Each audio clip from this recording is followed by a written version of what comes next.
Tijuana, home to over 2 million people and also one of the fastest growing cities in the entire country of Mexico. The infrastructure of Tijuana has struggled to keep pace with the influx of new residents to the area. The existing sewage system does not extend to the new boundaries of the city, and rains wash untreated sewage into the Pacific. As a border city, a mere 9 miles away is the city of Imperial Beach, California. The untreated sewage from Tijuana flows northward, damaging ecosystems, degrading water quality, and impacting humans on either side of the border who use these beaches for recreational or business purposes. There is no easy solution, but we propose the following series of steps in order to begin containing the effects of the harmful sewage. Nonprofit organizations such as the Blue Water Task Force are raising awareness and educating the general public about regional water quality issues surrounding the Tijuana River Valley. They collect water samples from 7 locations in San Diego and process them in their lab to upload their findings to their website. Since 2011, it has been observed that the bacteria levels exceed the national water quality standard set up by the EPA to protect public health in recreational waters. Activists educate local communities and work with like-minded nonprofits and government agencies to advocate for a more holistic approach towards water management. In order to solve the problem in Tijuana, we can start at the local level to address issues by meeting with community representatives and stakeholders. It's important to have representatives who understand the culture, community, language, and can communicate with both sides. Increased collaboration allows for the opportunity to share resources as well as organization and transparency. Then we can start conversations between the local government and the national government as well as nonprofits. Another solution is that community members can form teams to outreach through flyering in order to build community awareness. Educational sessions about the safe use of water in a One Health perspective can also be discussed and held, as well as promoting volunteerism in which community members can work together to encourage rebuilding sewage systems in homes and help clean sewage around the area.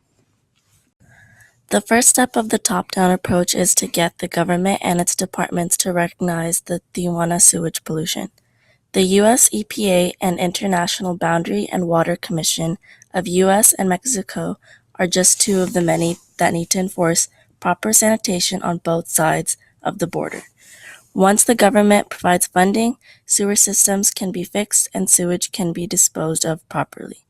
Previous acts such as the California Disaster Assistance Act should enforce the state government to provide funding to the disaster at hand, the failing sewage systems. Furthermore, the local communities and businesses will be positively impacted.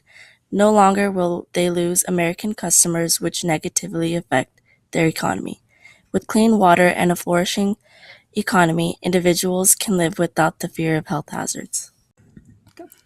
To solve this problem through a top-down approach, the government and higher powers have devised policies and laws to control the damage of the sewage spill and prevent another disaster from occurring. Both the Mexican and American government have not come to a conclusion as to where to start on fixing the problem. The International Boundary and Water Commission which provides by national issues that arise regarding the ownership of water quality for both the U.S. and Mexico.